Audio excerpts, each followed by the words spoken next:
Hey, look who's alone now. It's not me. It's not me. Those three wise men, they got a semi by the sea. Could I ask you a question? Where are you now? Could I ask yourself the question? Where are you now? Well, you, ladies and gentlemen, at the Skinny Jean Garden Show. Facilia. Or Pacilia, if you just read it off there. Yeah. Oh, I'm on. Oh, I can't hear you, Anon. I've done something wrong with the thing. Anyway, elephant poo is what I got. Good evening, Lee. How are you? Great, mate. Your signal is always terrible, but I'm good, my friend. Excuse me. You got an allotment? When I go, don't put artificial grass on top of me, alright? Are you going to get composted, Lee? Yeah,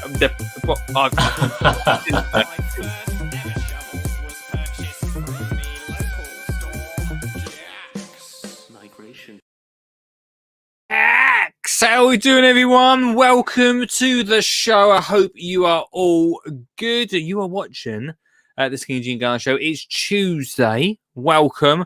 Ian says, straight off the ball. Ian says, very theatrical entrance. Well, cheers, Ian. That's what we're here for. Tonight, I've got a great show. I'm really excited about tonight's show. Yeah, I am excited. 8:30 tonight. I am excited about this. We are chatting to Robert Ross, VIP member of the show. You may have seen it. He's got a lovely little moustache going on. Generally in the basement whenever we chat to him. I need a cup of tea. There he is. There he goes. He's in the comments. Yeah, I am excited to chat to Rob at 8:30 tonight, guys. 8:30. So, yeah, I said, I'm like that. Well, that's the highs. That's the highs of tonight. Let's start with the lows. So the lows of tonight. Because it has been, I feel like I'm starting every single show. Just wait. By the way, phone lines are open. Just doing a little test. Little test right now. Yeah, let's see how things go. There's Mr. Suggett in the comments. How are we looking now? We've got the phone number along the bottom, 0742 357 4520. If you want to get involved tonight, if you want to come and chat for the first half hour of the show, you're very much welcome. Robert Ross. It's the highs. 8:30. The lows of the first half hour of me talking about the rain. I feel like we talk about the rain every show at the moment. It's the first thing we're talking about. It's the first instant thought on my head as I walk down to the studio, getting basically soaked, guys. Basically soaked. And I felt really good yesterday. Now, behind the scenes, there's a lot of stuff that I'm trying to sort out with the old SJG 2021 tour and such and such. Yesterday, I sat outside in the garden, did my work. Today, we've not had not had the pleasure of no rain. Don't mind a bit of cold, but when it gets wet, no, thank you. And so that means I've been trapped inside. And for the first time, I always feel, and I don't know if everyone else would feel this as well. I'm sure as gardeners we do, is we're outside quite a bit in the summer sun. This year, I think more than ever, I have, and we talked about it yesterday as well, more than ever, I have needed the garden and felt like it meant so much to me. And now we're getting into winter and we're getting these rainy days and we can't get outside. I feel like it's really affecting my mood. Like I'm feeling the only word for it is low today. After yesterday, I felt good. Today I feel low. So no pressure, Rob, for when you're coming at 8:30. I just felt tonight, like I just felt that close to just putting a tweet out and saying, not tonight, guys. Not tonight. But then I did want to speak to Rob. I did. Let's see who's about tonight. Let's see. I bet he's well excited to come on now. He'll be like, yeah, good night to come on, guys. Good night to come on. No pressure. No pressure. Let's see who's about anyway. Robert Ross is about, looking forward, very excited for tonight. Looking sharp, says Sugget. I think he means the pictures we talked yesterday. No one mentioned it. If you see the image on the screen get a little bit blurry, mention it. I don't mind. It's cool. I didn't know. I can't see when it goes funny. We're not got our best internet connection out down in the shedio. Still looking sharp. When he first mentioned it, I thought he meant my hair, but now I realise. Dan's in the house. Good evening, Dan. Hope you're good. Dan's Kitchen Garden Allotment. Welcome to the show, my friend. Sean is also around. Evening all. Tuesday's landed. Boop, boop. Tuesday's almost over, guys. Almost over. No dig victory. No dig to victory. Evenly and everyone. How you doing? Ian's had some drizzle, but no heavy rain today, which does not make me feel any better. But to be fair to Ian, he usually has rain. The usual is rain. So I'm not sure what's going on there. The best thing to do, Lee, is write two lists. One for jobs in the dry days, one for the jobs doing wet and cold. That's not a bad idea, is it? That's not a bad idea. Try and balance it out a little bit. Maybe. It's just one of those things. I don't know if anyone else gets this. It's called something, isn't it? It's actually called something. Is it called SAD? I don't know what that stands for. Is it called that? I feel it anyway. I feel it's definitely a problem. People don't realise what us gardeners have to go through. And I just do it as an hobby. You know what I mean? I'm just out there. I mean, I do the job as well, but I'm lucky enough to be able to choose when I get out there. Do you know what I mean? I'm lucky enough.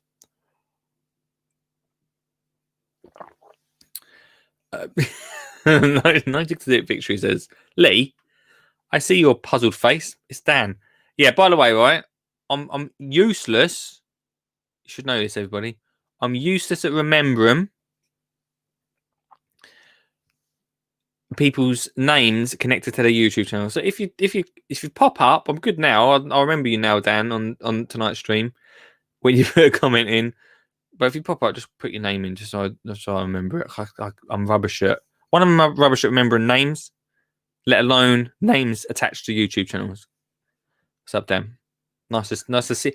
Let's see you being able to watch tonight, man. Nice to see you being able to watch. Charlie took over Wheeler's Patch channel. Oh, that Charlie. Sads, it's seasonal something. Cheers. Seasonal something deficient syndrome. It's about the light, isn't it? I know that there's definitely a dip in lights because down the end of my garden, around the studio, I have got some brilliant, inverted commas, brilliant solar panelled lights. And every evening I come down to the studio, they light up the path for me. They light the way. Welcome to Garden Entertainment Central, they say to me. Tonight, pretty much feeling my mood.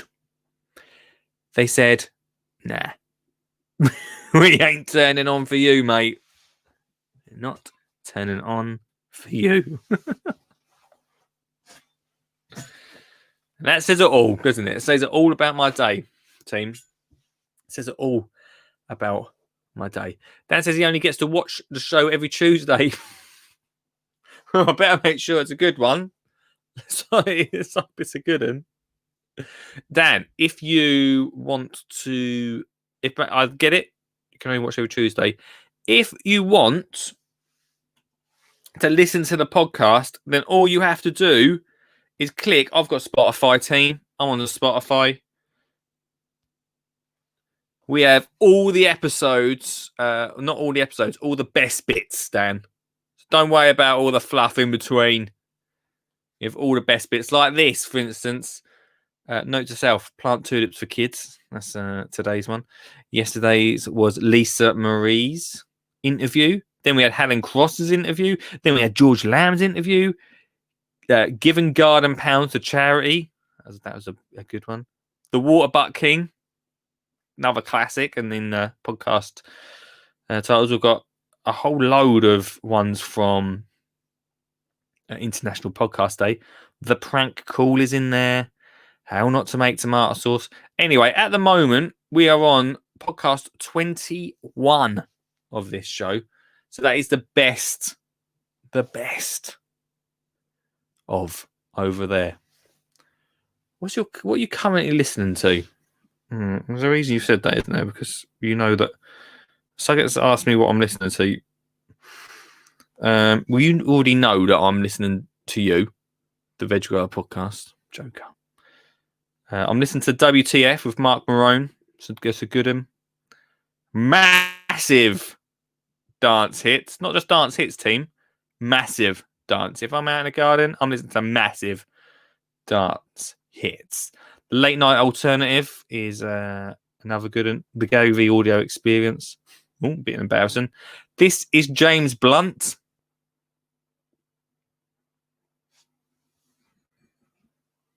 That's Blunt.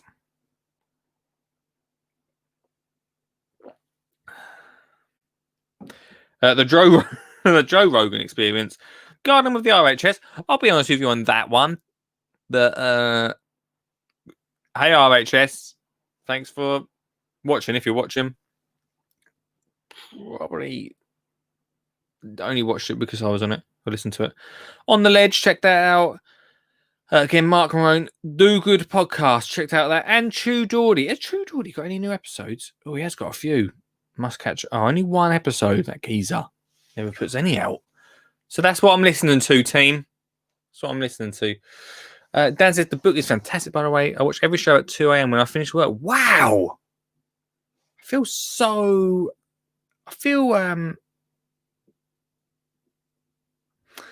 a lot of pressure there, Dan, isn't it, to do something good. Oh, it's okay. That's cool. That's good. That's good with me.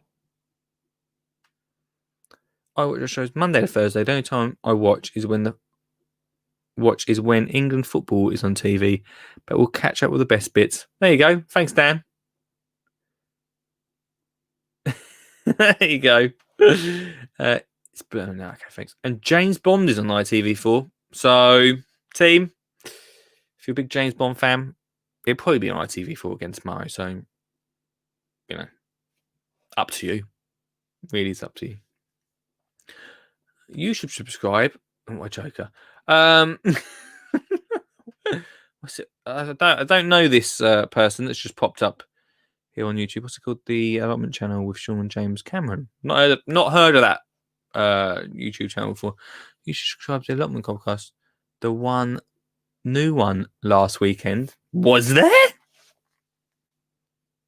Sean has no way. I don't believe him. Hang on, here's go. The Allotment Podcast. Oh my God. Team, there actually is the right. So I listened to that 15 minutes. So Sean brought out a podcast, the Allotment Podcast, and I always talk about daily podcasts. We do 4 podcasts a week. I did do daily for a little bit. It's pretty tiring. Sean brings out one. Last time he brought one out was in March. He's just brought another one out on Saturday.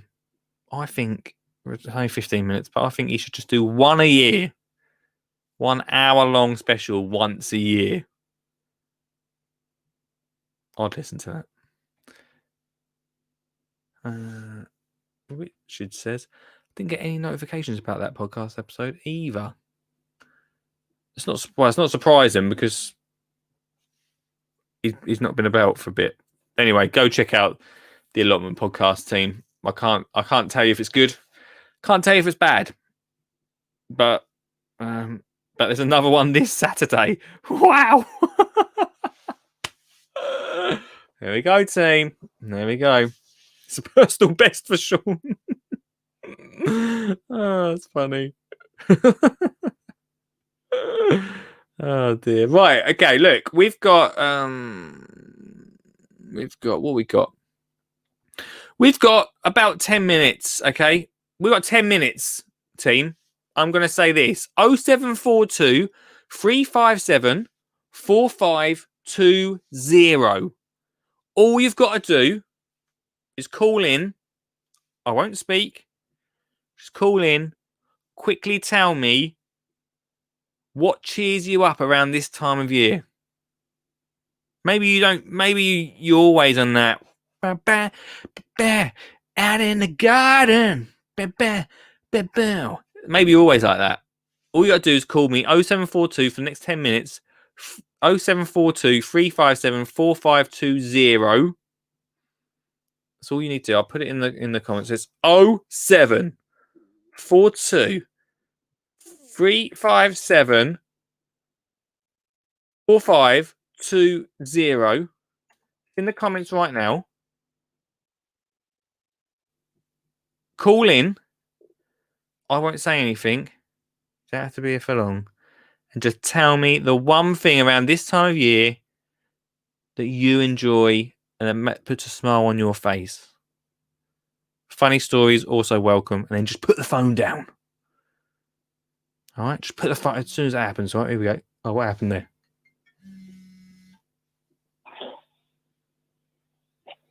Hello? Hello? Are you right? It's called seasonal affective disorder. And how do you do with it? And how do you deal with it, caller? You stand in front of a seasonal affective disorder lamp. I bet you've got one of them, haven't you? Which makes you think that it's summer. Does it work? Yeah. Just put it on for 20 minutes a day. Mm-hmm. And it gets you over this little transition. Have you got one? Seriously? Yeah. I've had one for about 8 years. Where did you get one of these sort of things from? The old Amazoni? Boots. There we go, team. Oh, I'm going to have to get myself one. Maybe I'll put it on during the show for 20 minutes. That might make me feel... Is it quite bright? You can get them now you can get lights to go into the light fittings. It's Sean James Cameron, by the way. Oh, yes. Everyone knew. Everyone knew it was you. Who else would it be? You can get it as a light bulb, so you can put it in the ceiling. I've also got one in my alarm clock, so it comes on half an hour before you want to wake up, and it slowly makes the room feel as if the sunrise is coming. In the alarm clock? Yeah, so you set the alarm for the morning. So if I want to get up, I usually get up about 5:30. So I'll set it for 5:30. Yeah. And then from 5 o'clock onwards, it starts to slowly get lighter and lighter. And then I'm usually awake around about 5:20 because I can sense it. Because during the summer, what I do is I don't bother to close the curtains. Right. So I tend to wake up in the summer around about 4 o'clock in the morning. Mm-hmm. And I just like those 2 hours before the planes start flying over and babies start screaming and everything. Peace. What are the lights? Which obviously you don't get now, but I'm going through my week of, well, it's been going on for about a fortnight now, where my sleeping patterns are all over the place. Right. I went to the plot today to do a bit of filming and fell asleep for 3 hours in the shed. Yeah, well, that's how I felt like today. At least you had a little 3-hour kip, mate. Did it make you feel better? It was cold by the time I woke up because I've been trying to shift this head cold, and it would appear that the issue with my head cold was the fact that I bought a coat that was a bit too warm. As somebody said on my podcast on Sunday that it was a winter coat, not an autumn coat. Oh, who knew there was even such a difference? So I've now got an autumn coat, which is not as warm as the winter coat, and I feel as if I'm getting better. There's no winning. Oh, mate, what are them lights called? Because I'm going to have a little search for one tonight. Seasonal affected disorder lights. Okay, all right. I'm going to have a look for one. Otherwise known as SAD. SAD. SAD. All right, okay. I'll have a little look and I'll see if I can get one. Gonna need it. Get one. They're very good. But yes, I was out on the plot today, and it was frustrating because you could sense the sun was trying to get through the clouds, but the rain stayed. Oh, okay. Yeah, well, that's the problem, isn't it? I don't know. So I'm hoping tomorrow will be sunny because it feels like I've gone back to Wales where the rain lasts for a week or two. It's no fun when you're out. I don't mind cold. I can't handle wetness. Yeah. I just can't handle. Because I tried to lift some potatoes, and it's like it takes twice as long to do because you're bringing up half the soil with it. Yeah. But it's still surprising how dry the soil is. When I went down about 8 inches, it was bone dry. Really? What's that? Yeah. What's that about then? Why do you reckon it's like that? I don't know. I was lifting my potatoes, and it was literally wet on the crust, but everything else below was just bone dry. So I don't know what's going on. Oh. If I had access to a hose pipe, I would completely douse the plot for 24 hours in water. I think there's not enough to go.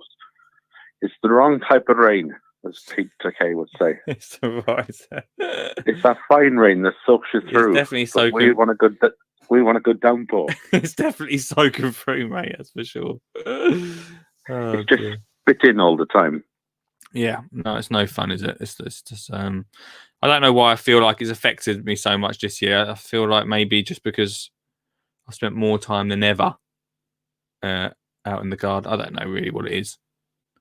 Just well, the clocks will be going backwards soon. Will that help things? No, it'll make it worse for a while. Oh, terrific! But the thing is, this is what I say to people: the clocks go back the end of October, but just keep in your head that the 21st of December is the shortest day. So you've only got to get through 2 months, and then once we get to that shortest day, I know it's only like 30 seconds a day for the first 2 months, but it's the countdown to the lighter evenings. That's the way that I look at it. That's a nice way of looking at it, mate. It gets me through. Well, that's all that matters. Especially when I hear today that London's probably going to go into a lockdown by the weekend. Well, hey, man, you're being forced into a lockdown. Essex is asking to be put in some sort of lockdown. So who knows what? Yeah, I but don't who know what's wants to go worse. there, though? Hey? Who wants to go to Essex? You know, they can lock that place down. You got a point. Thanks for calling in, mate. All the best. I'll Bye. chat to that, dude. Bye-bye. All right, there we go. Thanks, Sean, for calling in. Might have a little look later for one of them nights. Might go have a little look. Thank you so much. Sean just mentioned, other Sean mentioned about, I wonder if, terrible, once again, terrible, I know that you're watching right now and you're watching me blurred, and I don't really understand why. I don't know why. Which is not helping the mood. It's just not helping, guys. I don't want to be blurry. I don't want to be blurry, team. I don't want to be blurry. Dan's not helping me by saying still t-shirt and shorts weather. Don't need that, Dan, right now. I know you guys can hear me still. Oh, I don't like technical problems. Hang on a second. We'll take this phone call and then. Hello. Hello, mate. How you doing? Hey, dude. How are you? Yeah, good. I just wanted to. You mentioned James Bond was on the TV tonight, and a little known fact is that if you read the original books by Ian Fleming, one called "You Only Live Twice." So in the film, it was Roger Moore making an idiot of himself in Japan. But the original book, the chap with the cat, the evil villain, he actually created a garden of death. And in the book, there are 4 to 6 pages which outline some of the most toxic plants on the planet, and he put them all together in one place. And what I'm saying is, we should remake that James Bond film with this magnificent thing which he put together, which was a huge castle filled with poisonous plants. I'll read you a little extract, if you don't mind. Yeah, go on, mate. Out of Ian Fleming. Guarana poison tree. Strychnos toxifera is the Latin name. Yeah. Curare arrow poison taken from the bark. Creeper. Death within 1 hour from respiratory paralysis. Toxic principles. Curare, strychnine, brucine, guarana. So, horticulture, even maybe it's a Bond, mate. So, you know, it's... This is brilliant, mate. And who would have thought you could learn gardening through James Bond? Well, yeah, definitely. I think it was 2 or 3 years ago at one of the flower shows. There was, I can't remember who it was. I think it might have been an RHS organisation, but they did actually put together a medicinal garden. And it was a lovely show garden. It had a great big biome. I'm pretty sure you were actually there talking. But Hatton, was it? Could well have been. I think I remember seeing something about that. I was even there, but I can't remember it. But you see, the thing about these medicinal plants is that you use a little bit and you create a cure. You use too much and it's highly toxic. So you've got to be really careful with plants, and that's why we need to look after the planet and look after the plants and make sure we don't lose plants, because we are losing them at quite an alarming rate, and there might be the new cure for whatever next disease in some obscure little climate growing around Mount Fuji. Yeah, I don't know. That's the thing, isn't it, mate? That's so true. Well, I didn't expect us to be talking about James Bond tonight, but sorry, I'm a bit of a Bond nut. No, yeah, good old James Bond. It'd be cool. Yeah, it'd be cool if someone recreated that, wouldn't it? Yeah, definitely. It would be. You'd have to go in there, because Dr.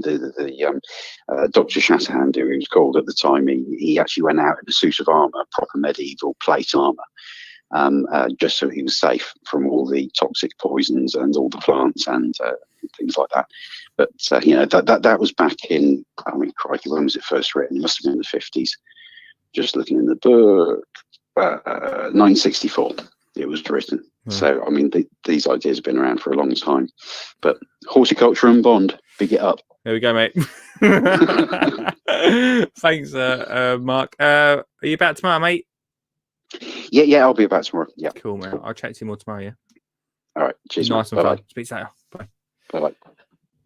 Thanks so much, Mark, for coming. Right. Yeah, I'll be about tomorrow. Yeah. Oh, he's still on the line. All right. Cheers, mate. He's still on the line. He's gone. Right.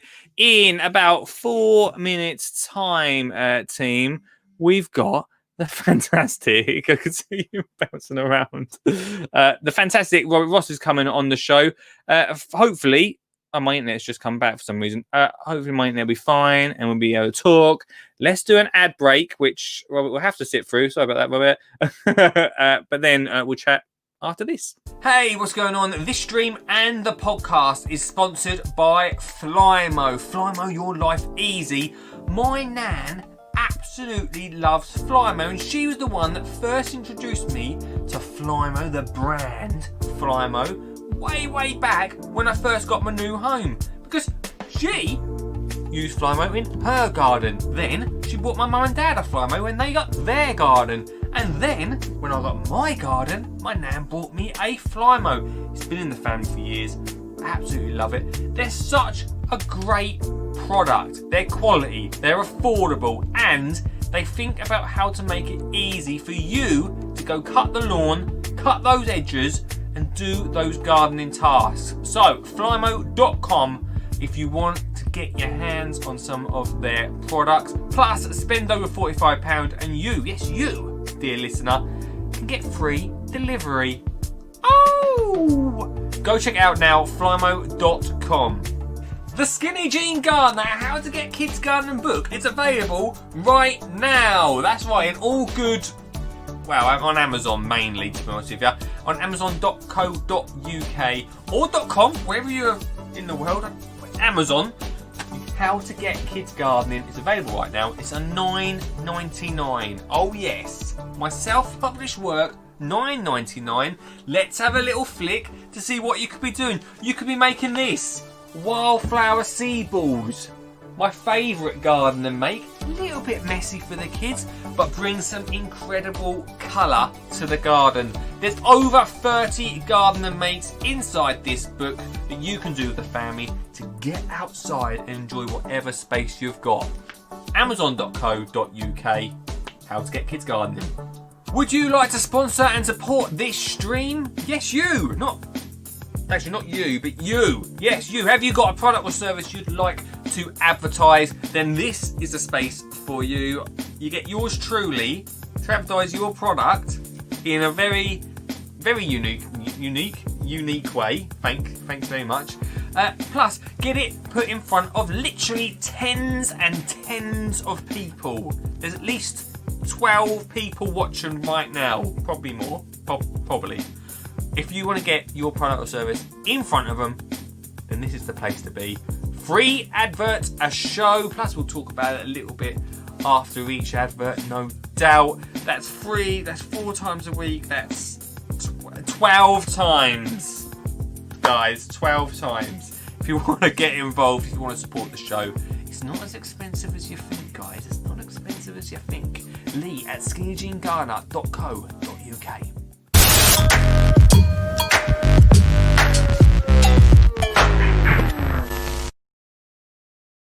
From James Bond to the Scottish version, it's Bobby Ross.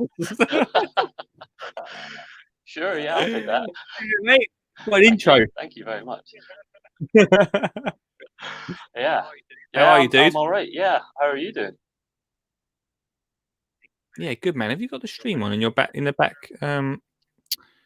background? No, I'm plugged right in with these very expensive £5 headphones from a local corner shop because I left mine somewhere. Well, so it's nice to see you out of the dungeon that we usually see you in. Yeah, I'm away from home at the moment, so things are a little bit tighter in the central belt of Scotland. But if you already had your holiday booked, you could go as long as you're being sensible. So we're away in Highland Perthshire and being sensible. But don't you love this this fabric? It's very funky, mate. It's lively, yeah. Well, I feel like now I've seen you, I feel a lot better. It's cured my SAD issue more than ever. Okay, well, I don't think they should put me on the NHS. To be fair, I don't think that. I'll never I'm glad suggest it's that, working mate. for you.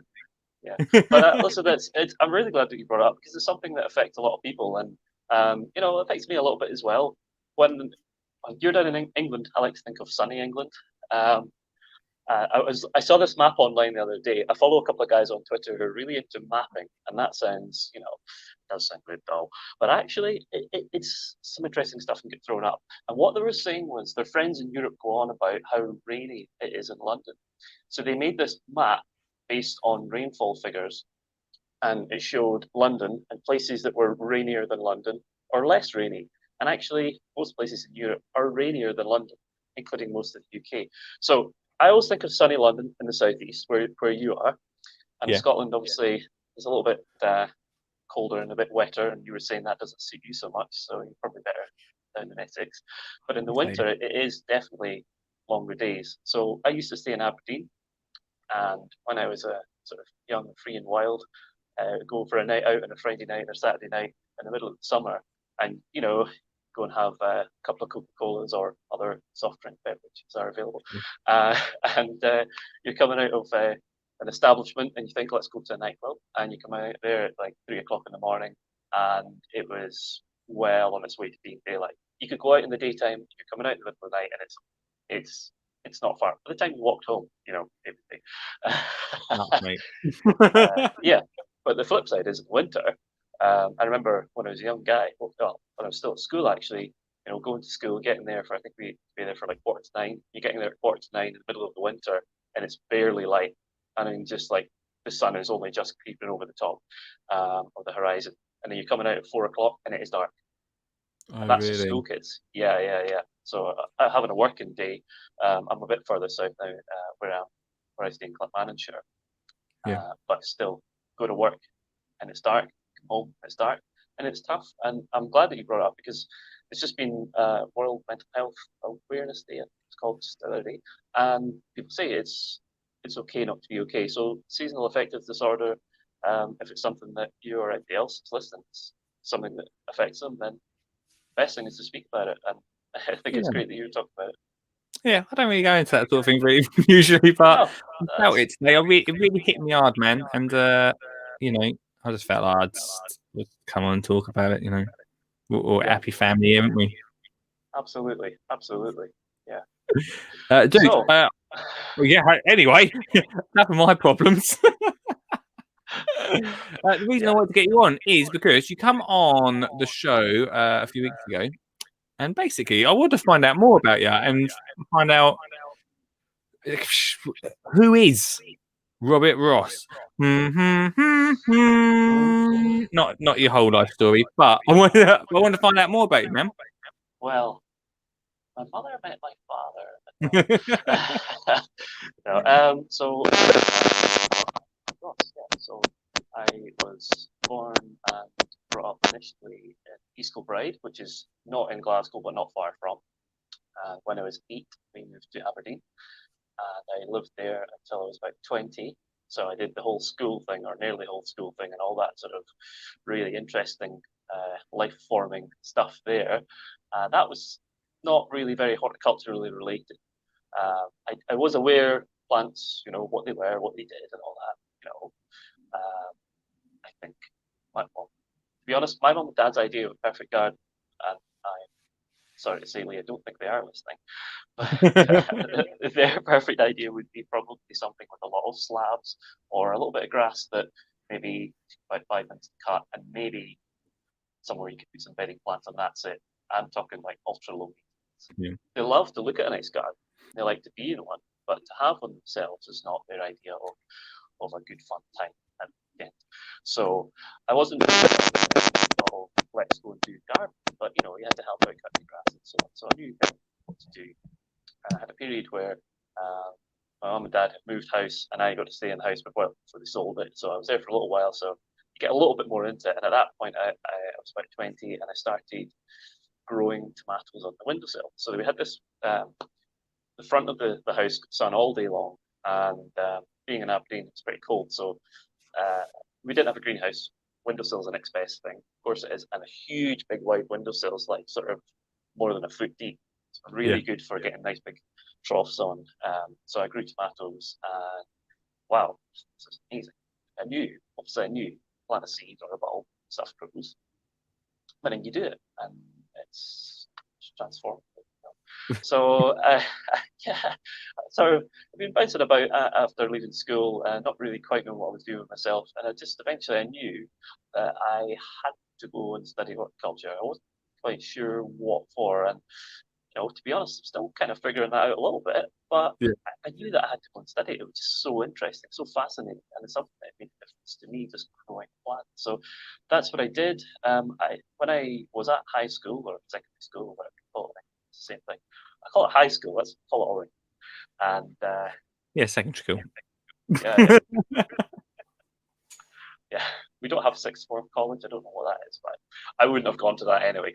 I was probably quite good at things at school, but I just totally lost interest. So I left with one, what you call an A level, whatever we call them now, call them something different now, not you too, in music, which is highly relevant to not very many jobs. So I went back to college. I did some sort of course to cover all that sort of maths, English, biology at the higher level, and then I went to horticultural college. And I maybe didn't need to do that first bit, but I needed to get into the thought of this is how you do school. This is how you learn academic type stuff, sit down in the classroom. So I went to college down at Auchcruve in Ayrshire. It's just outside Ayr. I've heard of Ayr Racecourse. It's on the west coast. It's very, very wet. It's lovely down there. And I was there for 2 years. So I did HND, like a foundation degree. And that was the highest level they did at that college. And I had the option of going across to Edinburgh to go and do a degree further. But I'll be honest with you, for me, I just had to get out and do stuff. I had had enough of being in the classroom at that point. So that's what I did.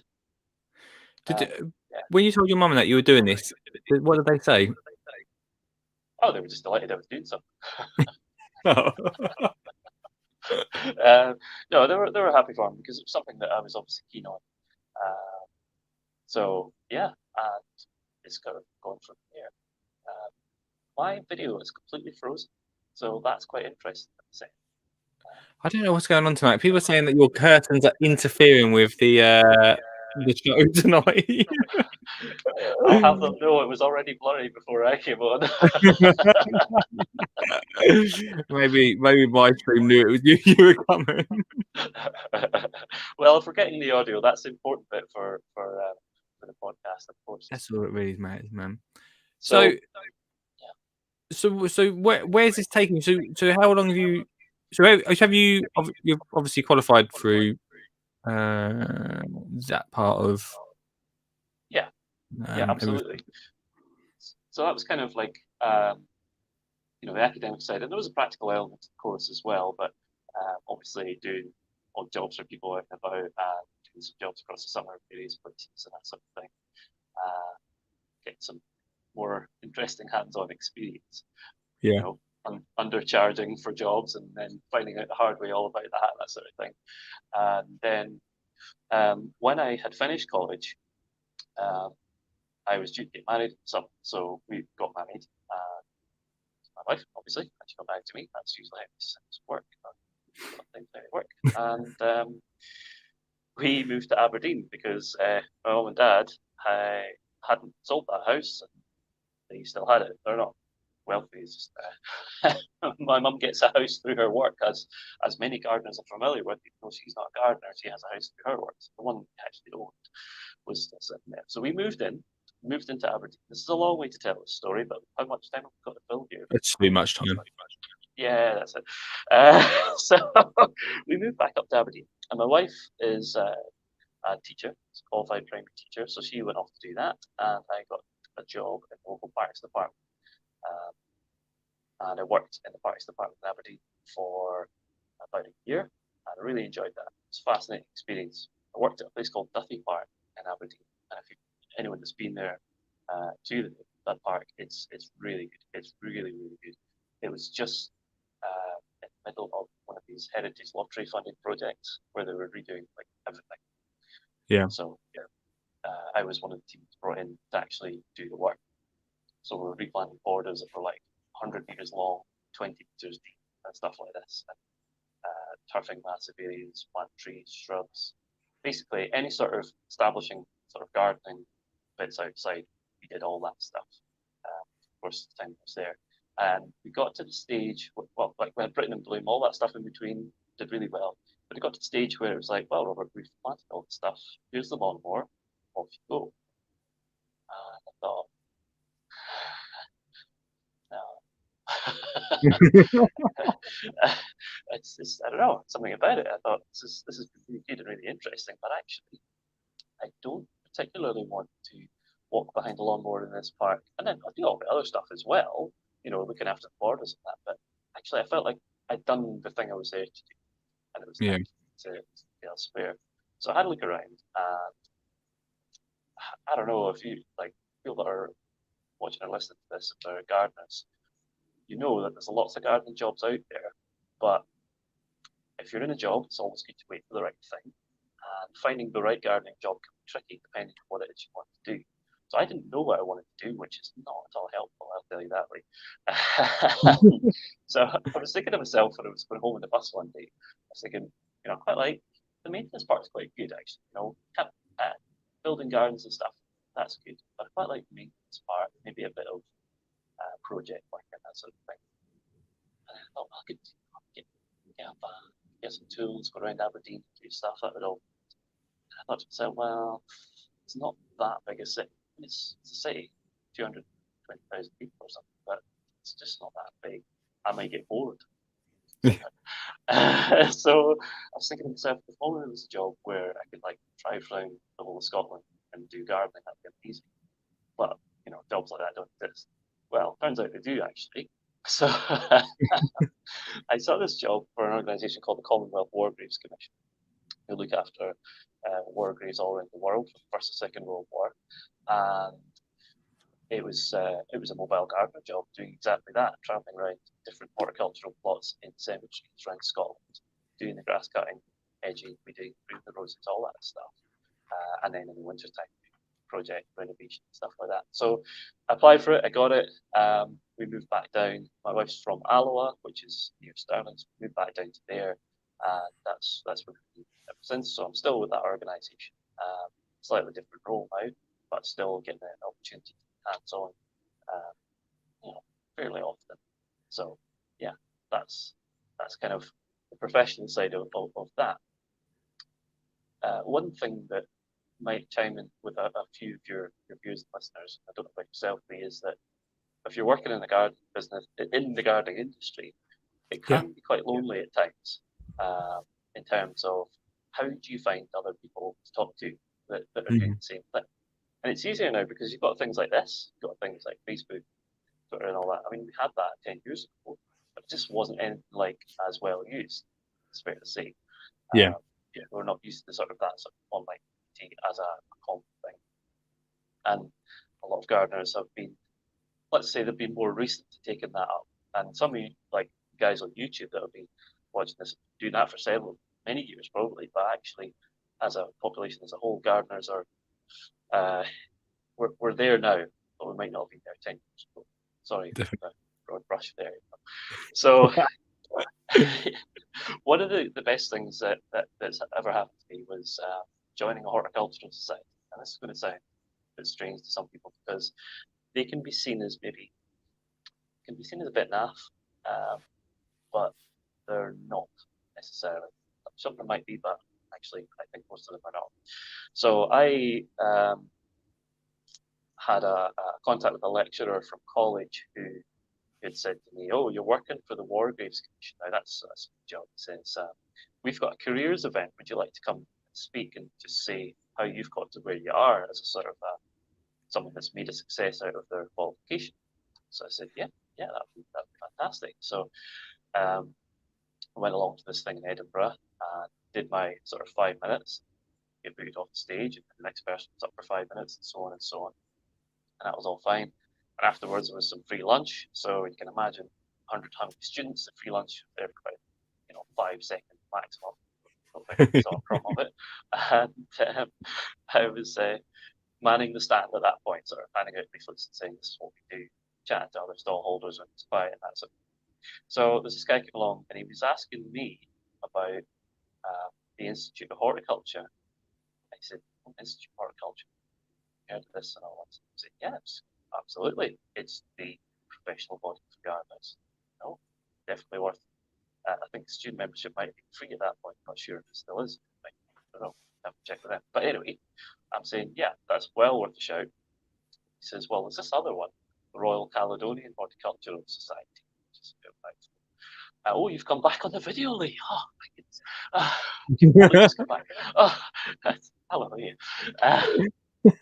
So I was saying, I'm not just disappeared. No. You kept going. Activeness. You know. So anyway, I said to this guy, "Look, it's a student event. If anything is free, join it. Join everything. Get all the free pens. Get all the free stuff.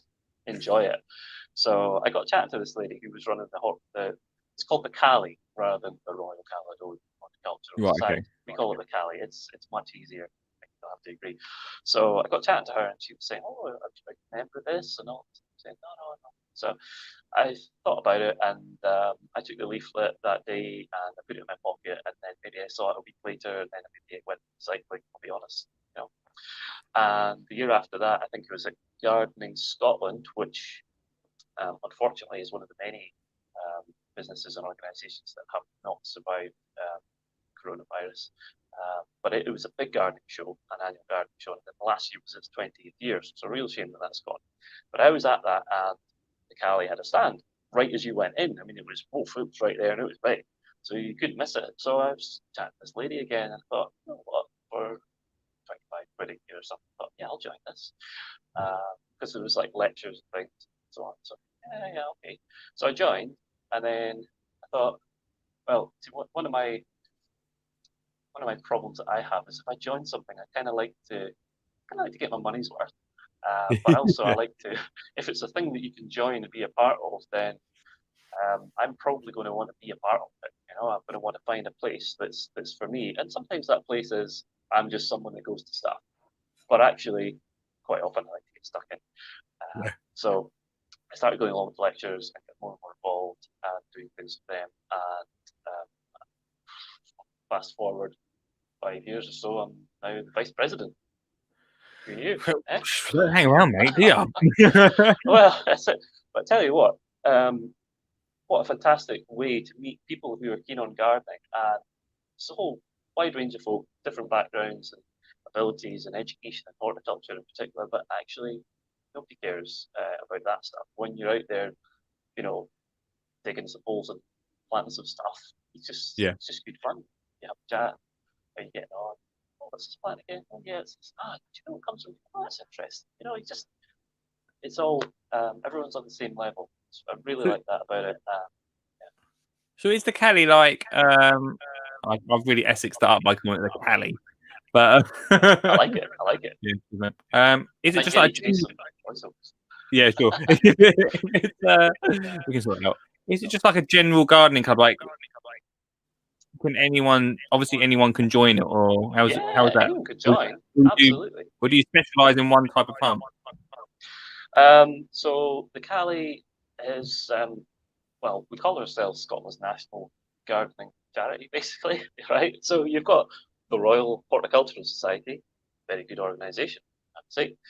We're the Royal Caledonian Horticultural Society, so we're kind of Scottish equivalent in some ways to the RHS, but we're not the same, and we're certainly not competing. We're all working towards the same aims, which is getting people out, getting gardening. And half the people that are on our board of trustees are all like members of plant committees and stuff like that as well. So it's good. We're absolutely all sorts of horticulture in Scotland, so it doesn't have to be just someone in the greenhouse. If someone in the greenhouse, that's fantastic. We love that stuff. Someone in the garden, someone that's into growing special things, if it's like daffodils or cacti or whatever, we want to know, we want to be part of it. But also commercial growers and things like that. It's any aspect of horticulture, we're interested in promoting that and getting people interested and sort of educating them about it a little bit as well. So we've been doing this for, well, we started in 1809, so we've been doing it for a while. Why? No, I don't mean 6:10. Yeah, no, I got you, mate. Yeah. So it's one of these things where we call it Scotland's National Garden Charity, and I think, to be fair, we've not always accomplished that. We have been a bit Edinburgh-centric at times in our past, and there's good reasons for that. An organisation that's 200 years old, when it was started in Edinburgh. So around that time, you've got all these sort of gentlemen's clubs and everything going on, and it was almost like another one of them, but with proper people in it. You know, the Earl of this and the Earl of that, but also like Sir Joseph Banks. Oh, Banksia.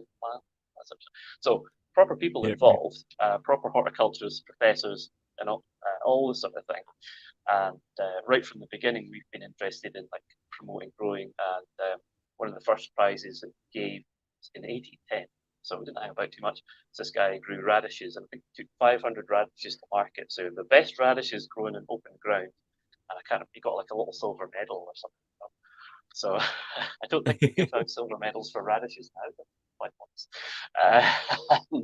But it's that kind of thing where we're saying to somebody, well, you do that. That'd be the one thing I'd do. Yeah, it'd have to be like a really good radish to get a silver medal out of it. Exception. You know the guy Medwin in Anglesey that grows the giant veg? Maybe if he was in Scotland, you know. So yeah, it started off like this sort of almost a little bit of a gentleman's club, but actually in a few years there was 1,000 members, and there've been a lot of ups and downs over the last couple of 100 years. So the ups have been very good. There was a point where the Royal Botanic Gardens is in Edinburgh now, we had our own garden right next door, full of beautiful plants. There was a big winter garden, you know, glass. It was partly wide enough. The walkway in the middle was wide enough for two ladies with the big dresses on to pass each other and all this sort of thing. So absolutely huge place. It's strange. Just to interrupt you, that's a strange way of measuring doorways. Yeah, I know. Well, I mean, you've got to think about it though. If you had one of those really big dresses, I don't think they were like, you didn't have a concertina effect or anything, you know, like, you know. So with the invention of McDonald's now, it's different. Yeah, that's it. It's building standards have just gone out the window. Sure. So that was one of the ups, and then the downside is, well, actually these things cost money, and it was ambitious, and perhaps a bit too ambitious. So that was one of the points in the past where the old money side gets a bit difficult. So the Cali has survived the ups and downs of 200 years by being a bit canny and joining in with other organisations where it can and keeping that name going. Because we've got a royal charter, it's in our interest to maintain that organisation. And obviously now, modern day, we're actually a charity, so we've got to fulfil our charity obligations as well, including the financial side of keeping the money going and all that sort of thing. So because of these different things that have happened and being based in Edinburgh, we have been a bit Edinburgh-centric at times, but now I am confident in saying that that's not the case. And I'm hoping that you're going to ask me why. No, that's the end of the interview. Thanks for coming on, mate. Well, it's nice to be on my last ever show that I watched. Yeah. No, mate. What are you guys up to now? Then? So what are you bringing to the table? Absolutely. So this is the thing. So horticultural societies across the land are providing great things. So I'm banging on about my one because that's the one I'm interested in. Of course it is. But they're all good. They all can be good, I should say. And most of them are very good. And if you're not a member of one, think about it. They're not for everyone. I get that. Absolutely. But what we're doing is a number of different things. So we still have awards. We don't give silver medals for radishes, no. But we have a number of awards which are given out for different things. So like really renowned horticulturists. We have the Scottish Horticultural Medal, the SHM, and there's only 50 of them at any one time. So it's kind of at the stage where I think we've maybe got one or two spaces at the most. And once they're given out, actually, nobody's going to get another one until one of the current holders dies. It's quite coveted by some people. Yeah, it's quite interesting. I mean, it's not we don't literally take it from the dead person, give it to the next one. That's not like that. Don't be thinking that. So we do have an annual award ceremony where we get people recognised from around Scotland for doing different things. So it can be people that have dedicated people who've worked in the local parks department for 40 years or more, and they've been the guy that's done the bedding plants and made that town look amazing. It can be someone that has headed up, education in a college or something and done wonders in their education, horticultural qualifications and things like that. It can be a whole wide range of things. Those are only two, but I'm struggling with examples here. I should have prepared it. If only I knew it was coming on. But it's that kind of thing. We're recognising people for their contribution to horticulture, and it doesn't just have to be one way of doing it. So whatever the contribution is, we're actually accepting nominations now for people who've made a contribution to Scottish horticulture. So fancy like nominate someone to both. So that's one thing we do. Public recognition of good work, and that's really important because that gets in the local papers in Ayrshire and Aberdeen and Inverness and Arbroath and all these other places. Don't begin with A, but it gets in the local paper and it gets people saying, "Oh, I know that guy. Yeah, I've seen him around the town. He does gardening. That's really good." So great. Straight away, we managed to get the public interested in gardening in some way. We also do spring show. It's like your classic daffodil spring show, which is maybe not that exciting for some people. I think it's quite fun. But we don't just do the spring show, we do bulb planting workshops. So there's a bit of an air of mystery about how do you make the blooms go like this? How do you get them to appear at the right time, just in time for the show week and all this sort of thing? So we have workshops that we run to get people doing these things, get them involved. And it's another thing that's a competitive edge. Some people like that. We are involved with a park called Softon Park in Edinburgh, and Softon Park was built it was built around the start of the 1900s, and they had some sort of, I want to say, Scottish exhibition or something. It was some great big exhibition, and the name will come back to me once I finish speaking. It was one of these huge big park exhibitions, fun fairs and all this stuff, and it's just finished a Heritage Lottery funded project to regenerate it. And the Cali is one of the partners in that with the council and the local friends group. So we're in there. We've got our office there, and we're going to be running our workshops and everything from there once things get to work. Yeah. I'm noticing it's about 9 o'clock. Lee, is there? Mate, for you, don't worry about it. For you, don't worry about it. Okay, well, in that case, if anyone's still listening, thank you. So those are a couple of things that we do. What else do? We do education. So this is the bit that I was quite excited about. We were talking about Kids Garden. So we do two things at the moment, which I'm really excited about. One is called Grow and Learn. Grow and Learn is I think I mentioned to you the other day when I was on, a weeks ago maybe, and it's a person-centered education program for people who, for various reasons, can't access a mainstream horticultural education, and it is tailored to the individual in the sense that it will be tasks and things that they can do, whether they're whatever's stopping them getting into mainstream education, whether it's just that it might be prison, might be a mental health care setting, it might be some other sort of care setting, or just whatever it is. It's usually done as a group activity within an established group already, and it's from sort of 16 up to whatever, 18 to 80, that sort of age range. Yeah. And the thing about it is, Lee, that because these people are actually working towards something, it's not like you see some certificates that people get at. It's the classic thing that we talk about from when I was a kid. You had the winners at the race on the sports day, and then everyone else, that was it. It was tough. But now they all get a medal just for turning up. Heard that before? Yeah.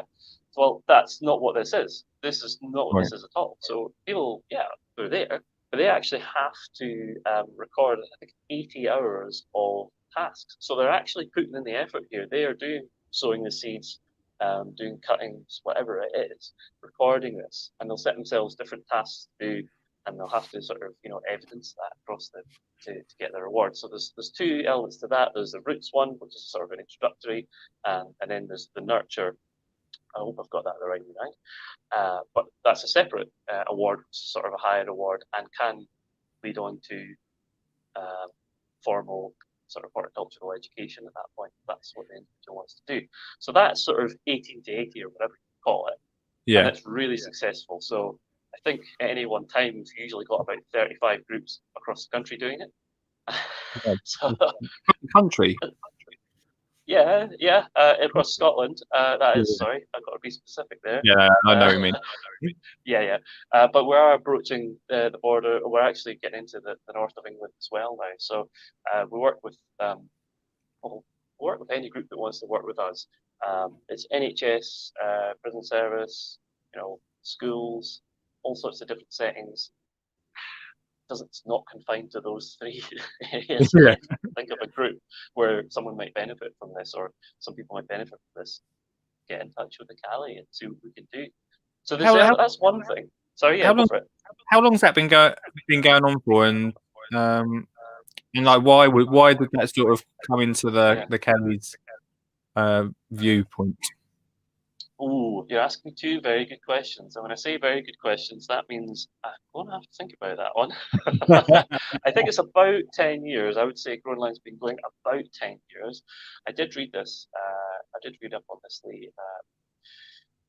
The thing about it is that when you do a college qualification or whatever it is, university, horticultural thing, it is that this is the course. You do this and that's it. And it doesn't matter where you're coming from, you've got to meet the expectations that the course is set out, which is fair. Yeah. And even with gardening for children, the courses that we have, and I mean, the Cali do have a gardening for children thing. It's not up to date. I have to say the content is absolutely fine, but we have it on CD-ROM, so actually that's a little bit behind the time. We're working on that. A lot of kids you tell CD-ROM wouldn't even know what it is.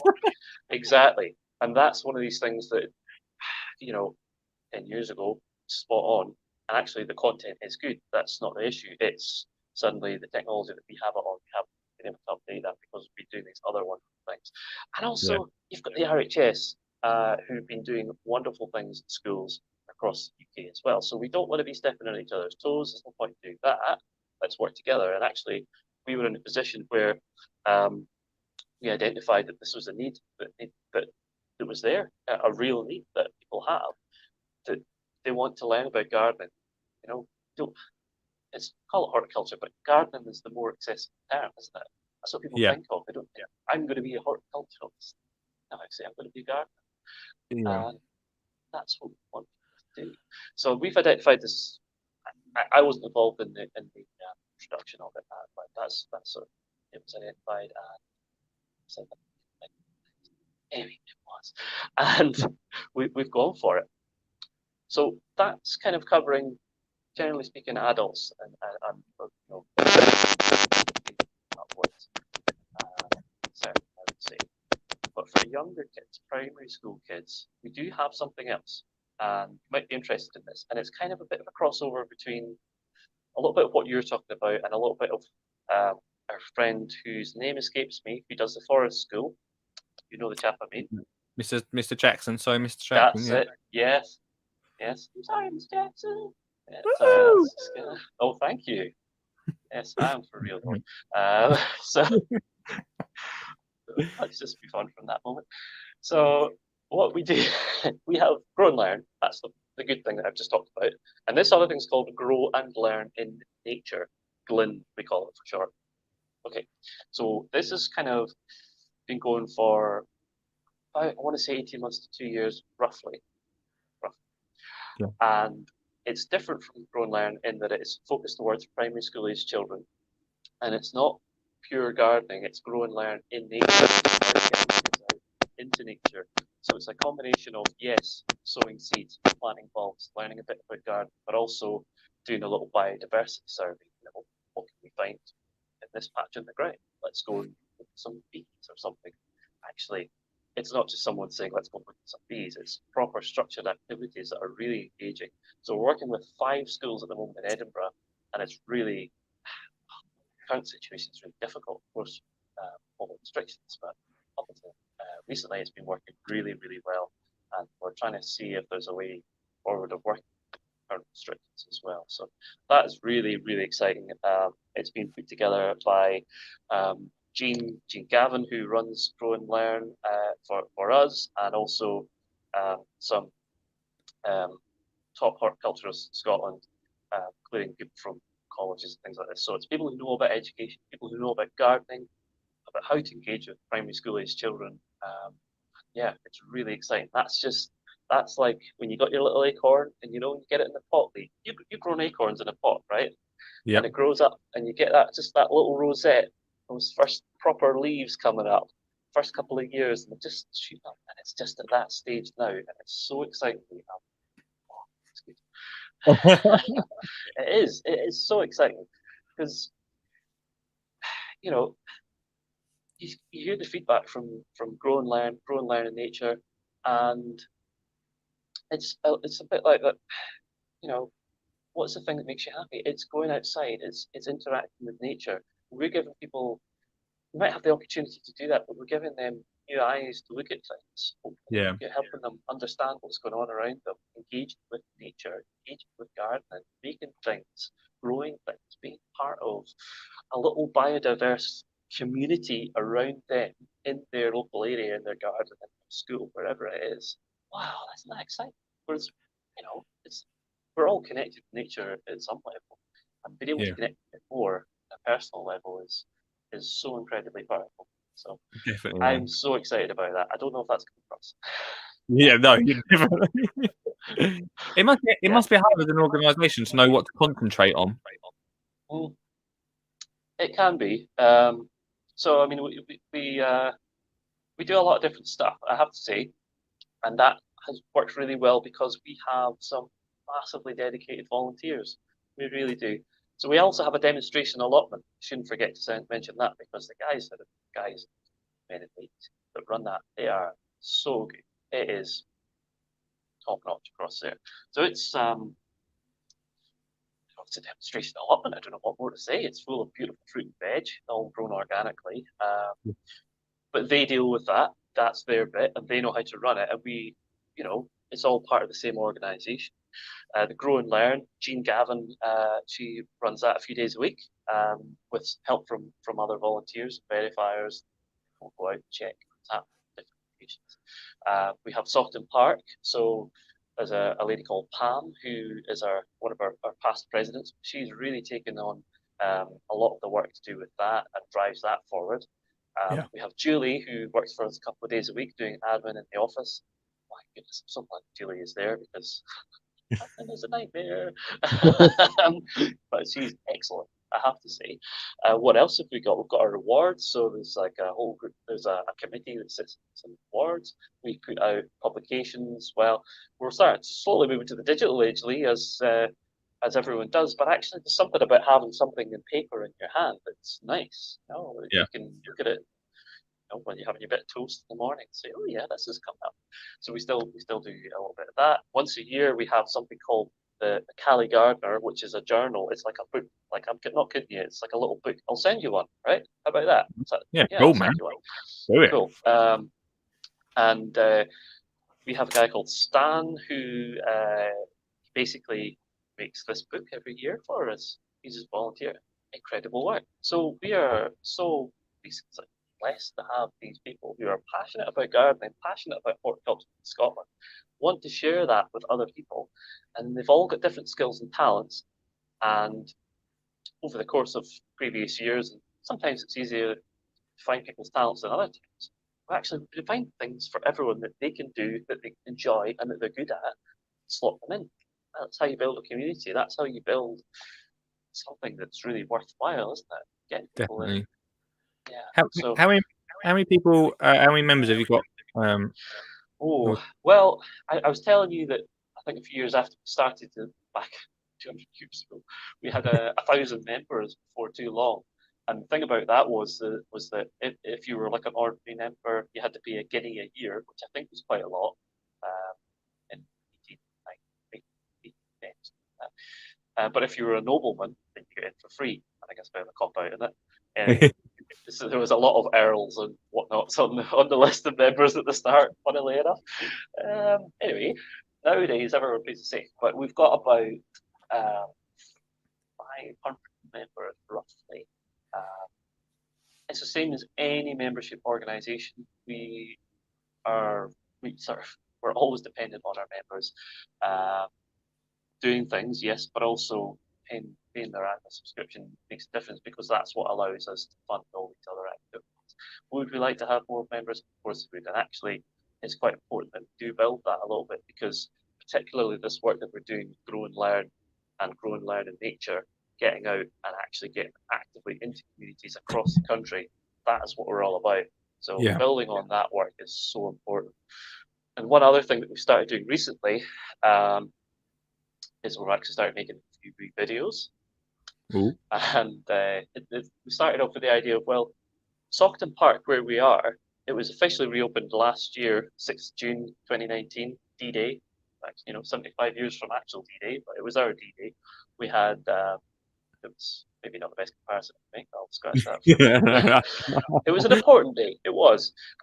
Princess Royal, who's our patron, she came and she opened the park, and we were thinking, yes, fantastic.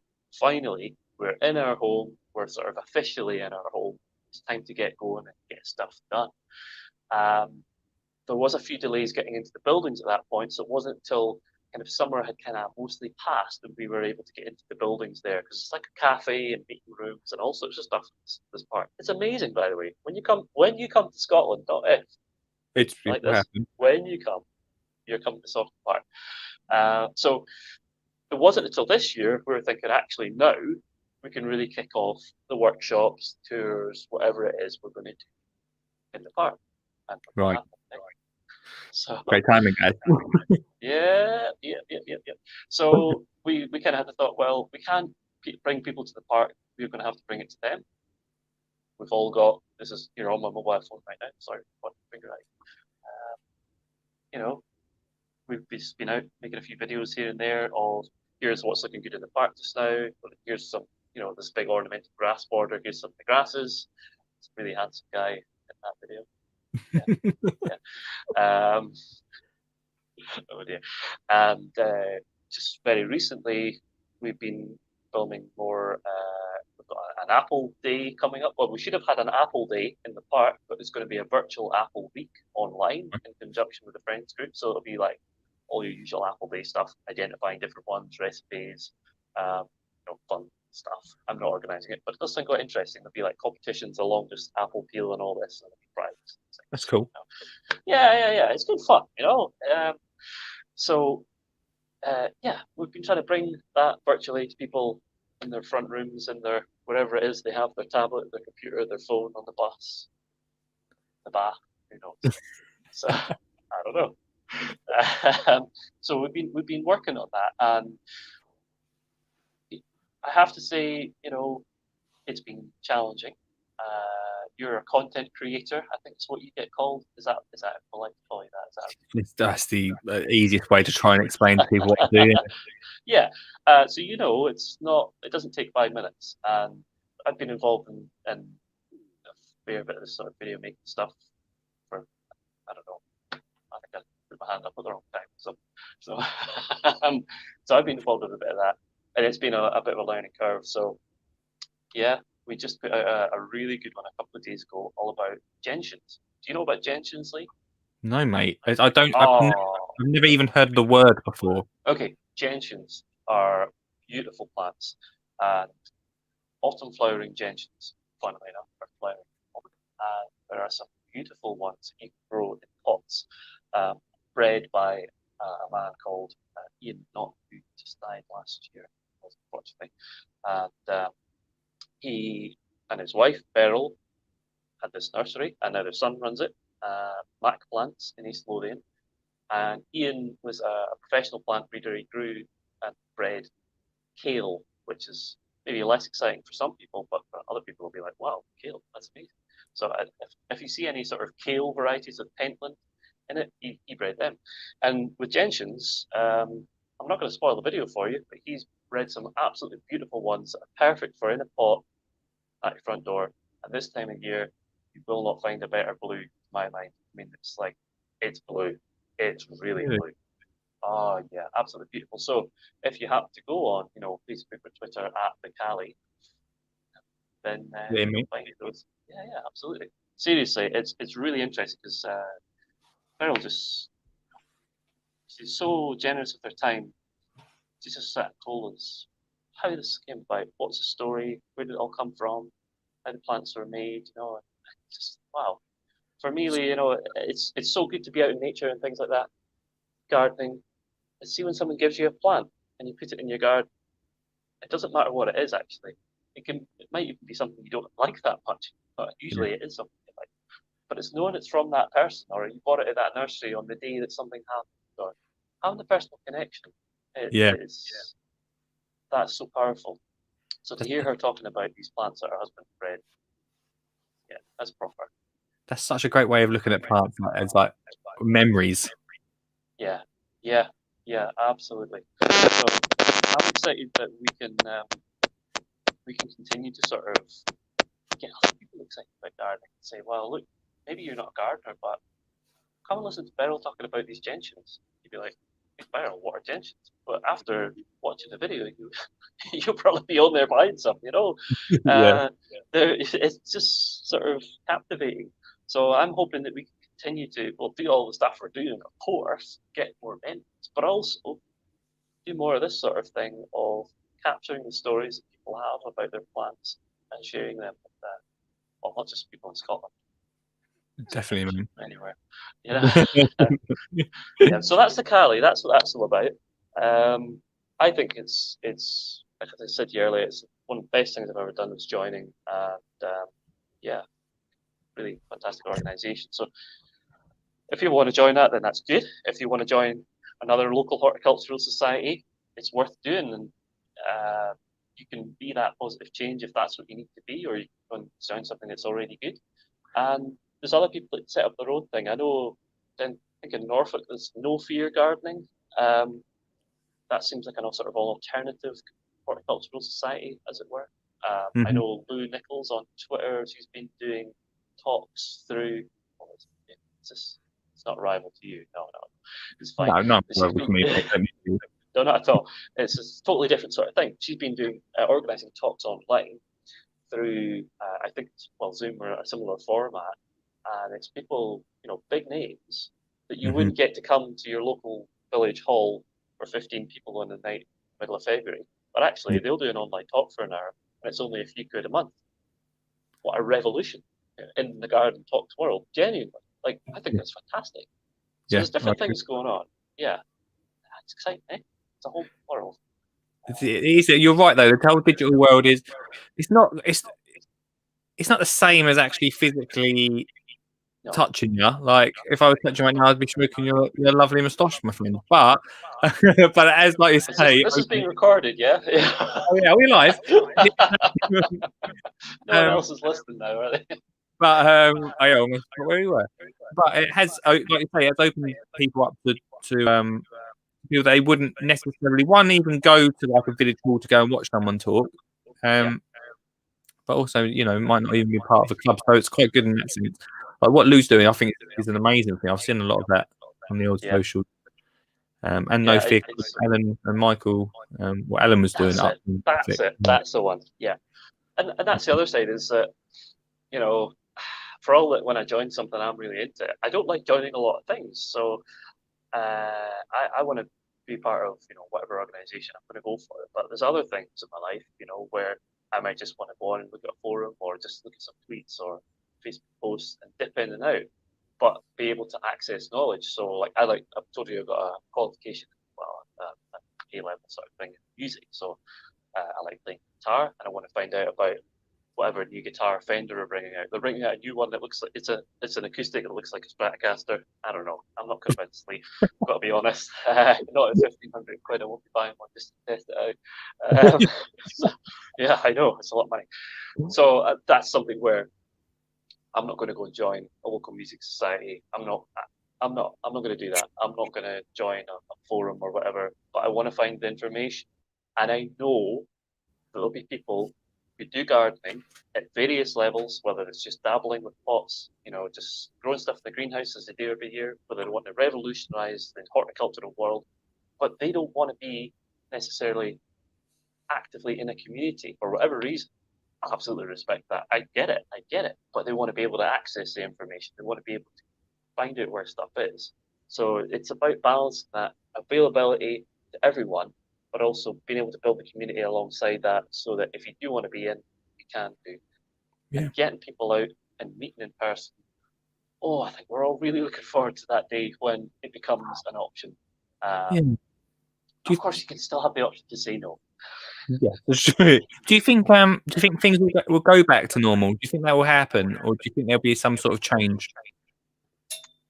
Yeah, I think it's going to be very much personal.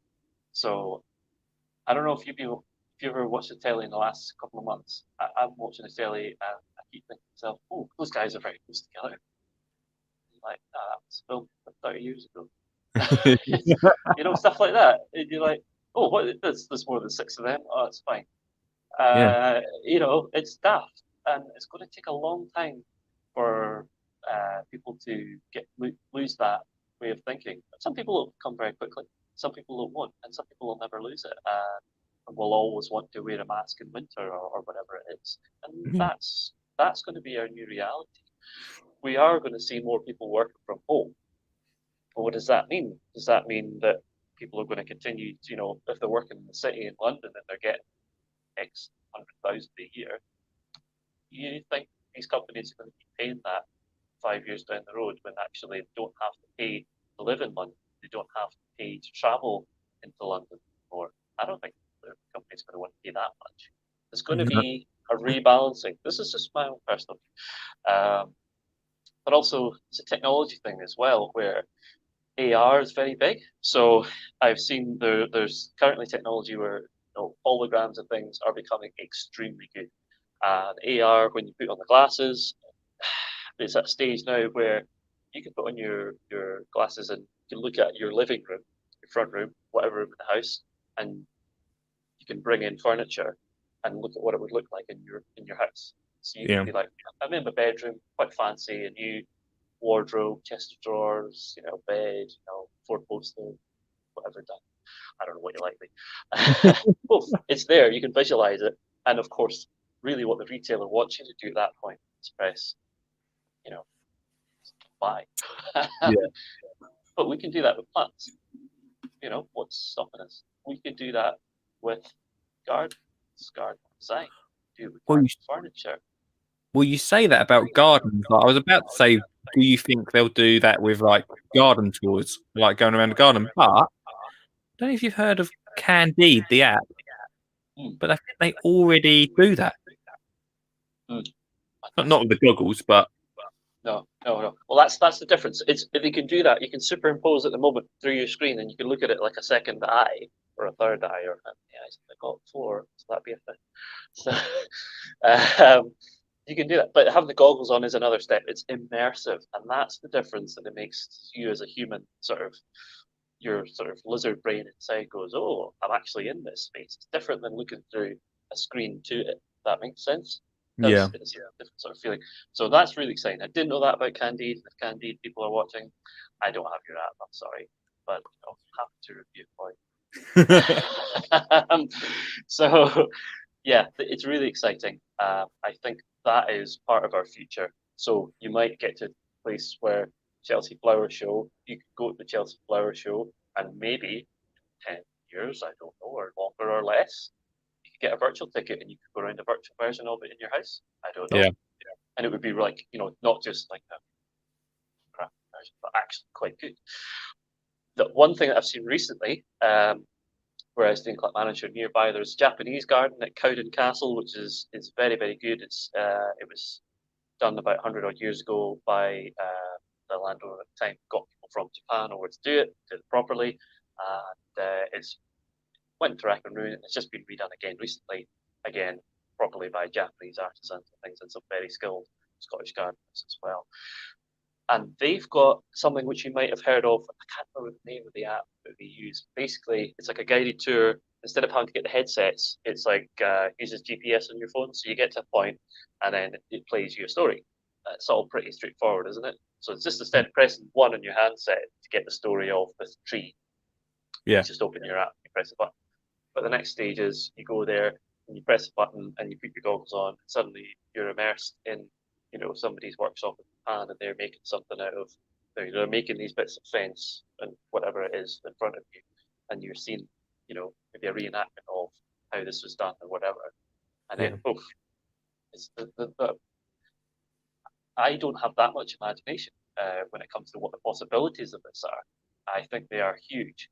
And the next thing that comes into that is the education part. So something you said the other day was it was about having a gardening calendar. And the chat was on terrible names. I'm almost as bad as you. Say again, Steve?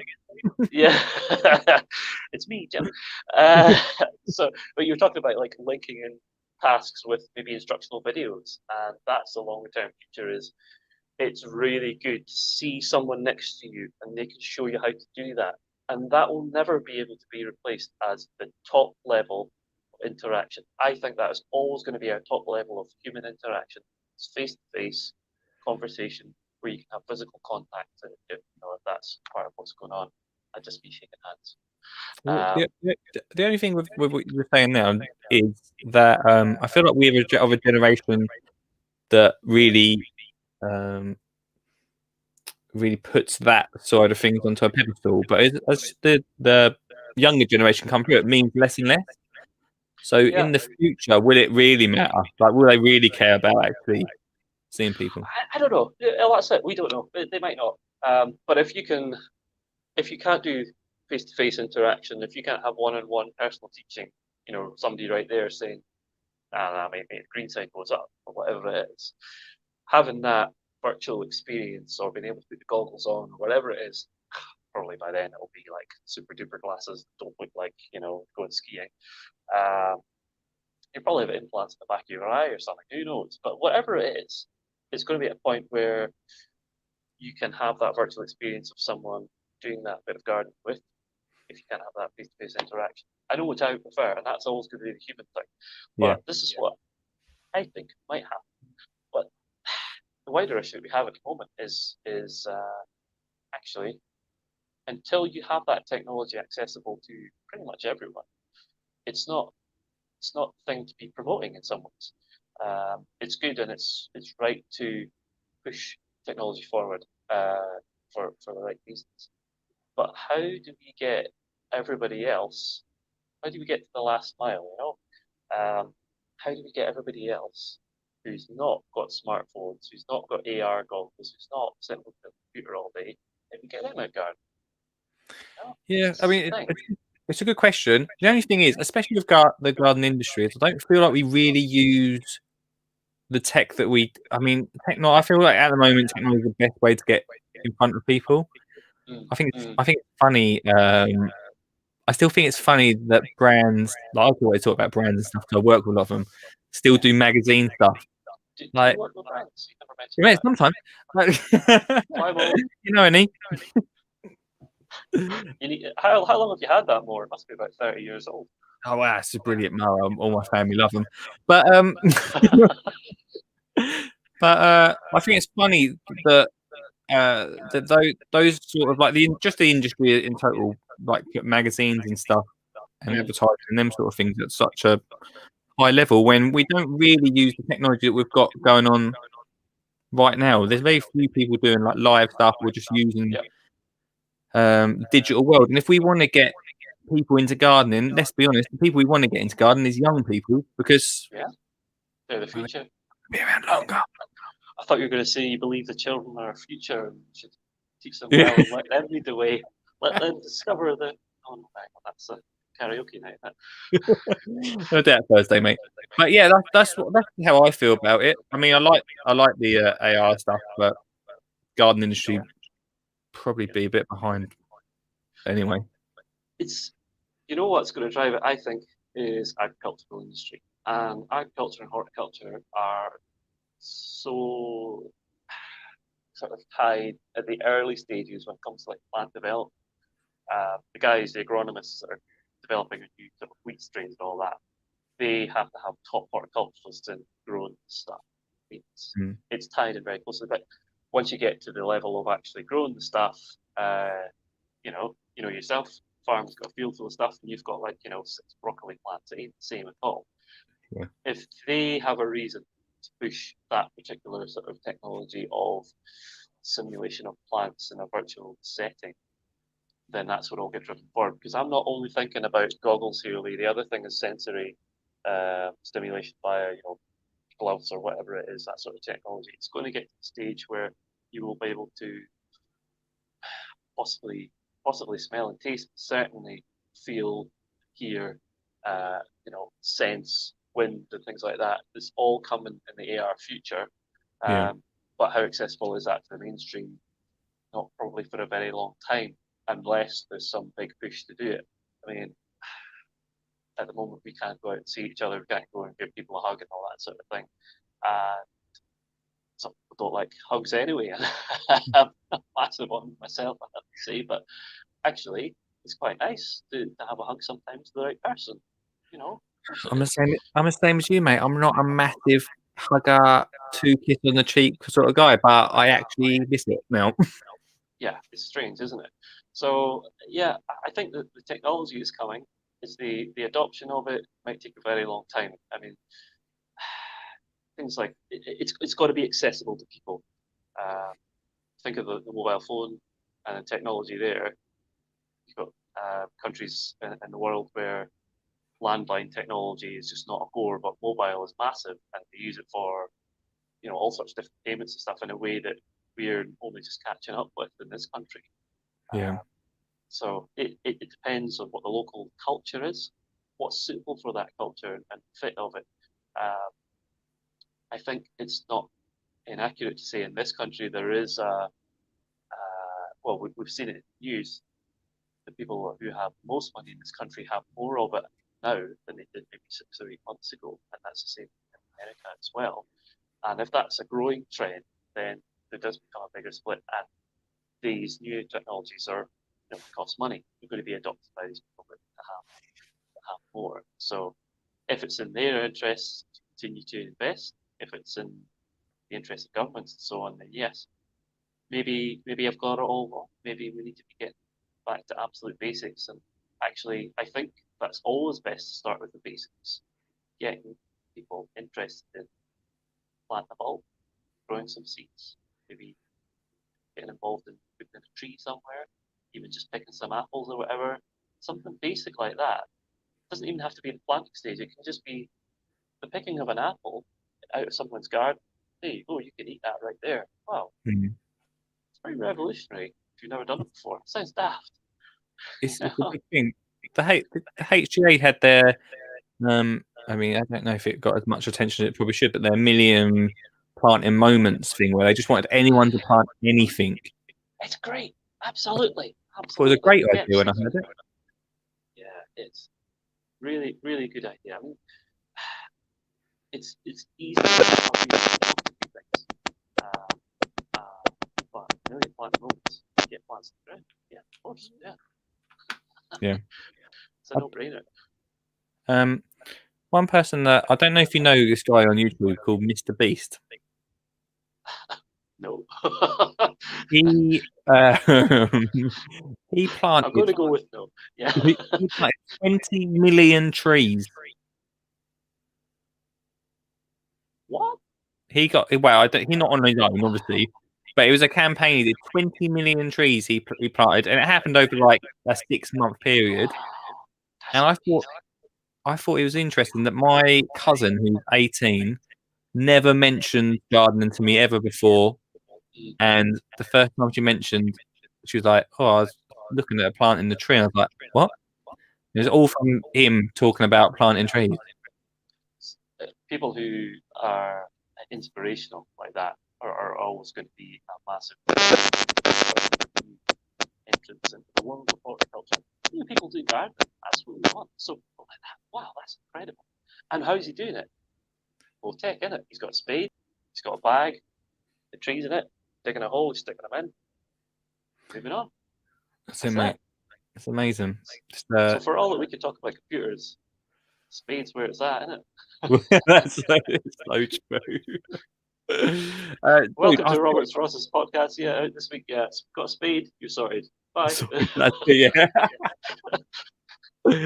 Oh, dude, we need to get you on another point. If I feel like I've kept you while you're away on holiday, away from everyone. That's all right. I think they're quite enjoying the peace and quiet, to be honest. But yeah, man, like the future of getting young people into gardening is big. It's just getting the message out there. I wonder when you started in the Cali. Yeah. I feel like it's something. When I say we call it the Cali, it sounds like something from America or something. The Cali. The Cali. Bringing like technology in. Were you like the person that sort of brought that side of things into it a little bit more, or was it already something that they were thinking about? Yeah, so I think a little bit of both. We have just done our first live stream lecture. Was it last week, I want to say?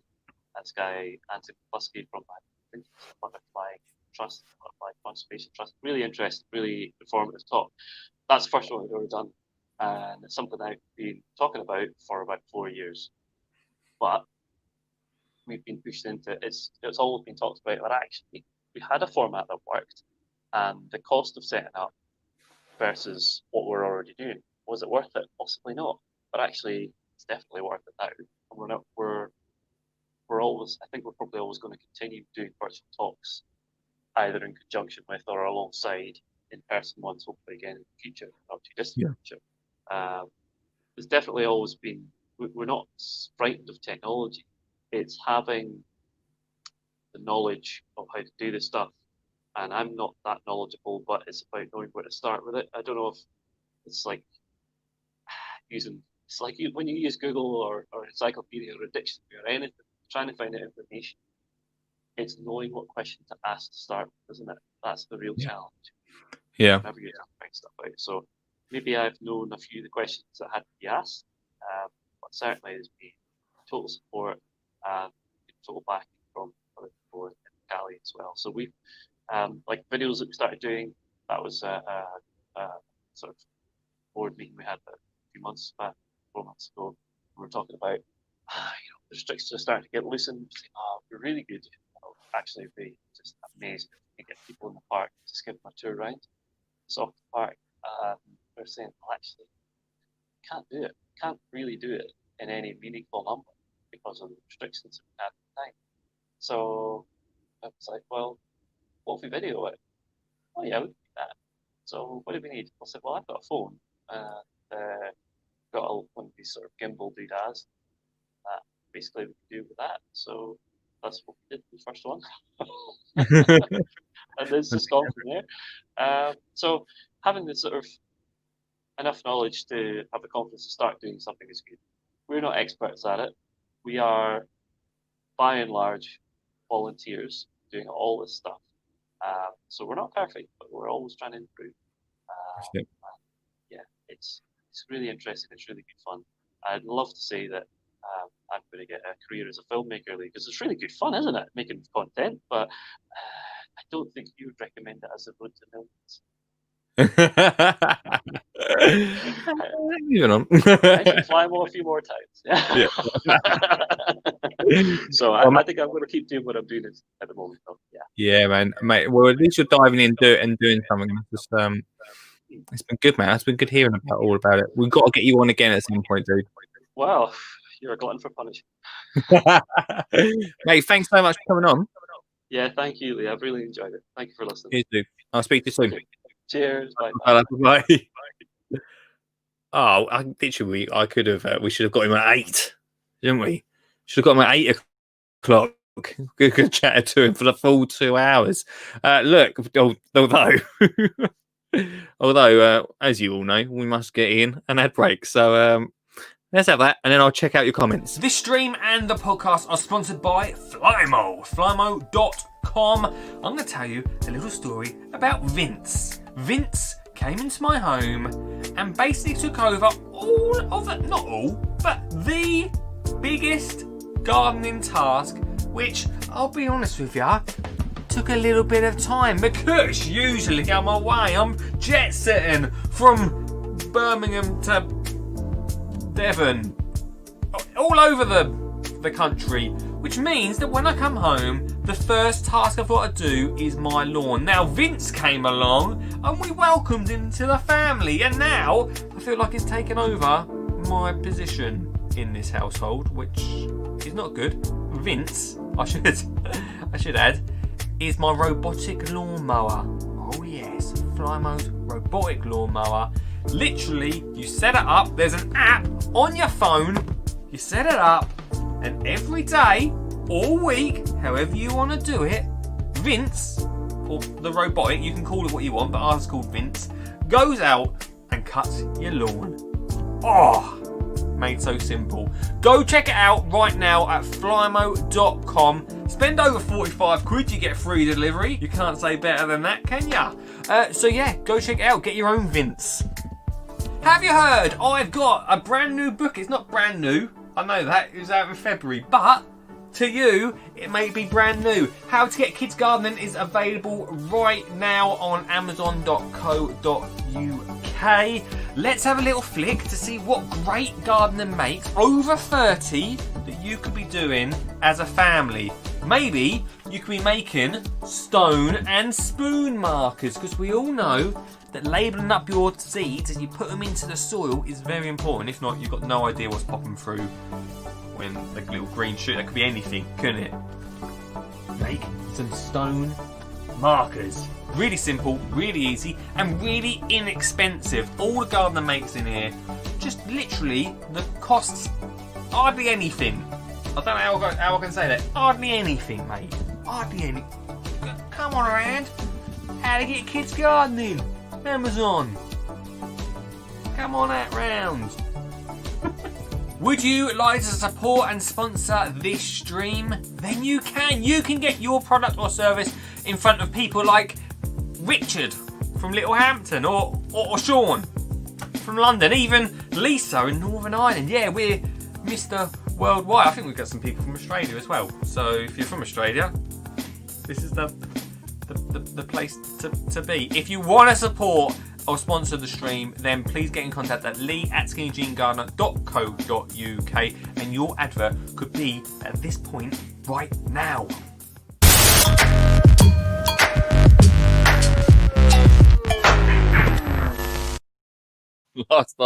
Last 9 minutes of the show. So much to unpack from that chat there with Robert. Thanks so much. We will get him back on. Let's give it a little bit of a break, but we will get him back on in at some point because I feel like we just scratched the surface. We only scratched the surface of that. There's so much more I wanted to ask about the Cali. All right, you down the Cali. So much I wanted to ask about that, and just one thing that if you've listened to the podcast before, you've just watched me, it's what I talk about a lot.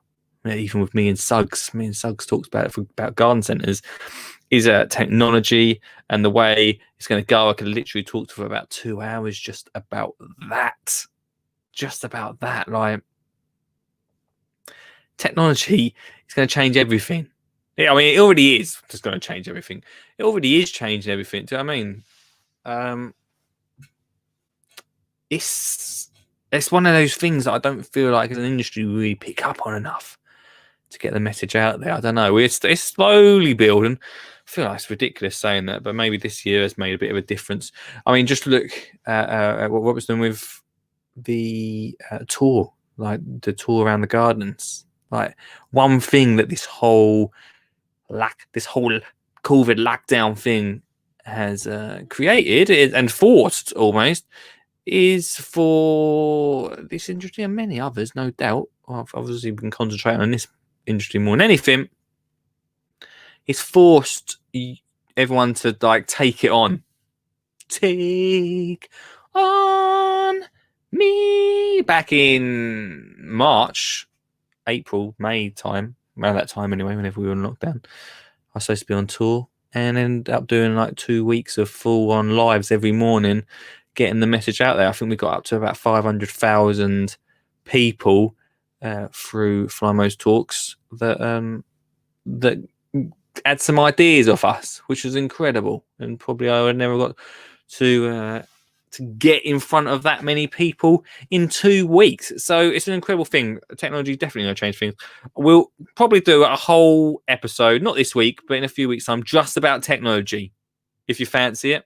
Let's see what everyone's saying. Anyway, thanks so much, Robert, for coming on the show. Let's see what everyone was saying throughout that, because we can see a few things come up. I know the sound was not incredible.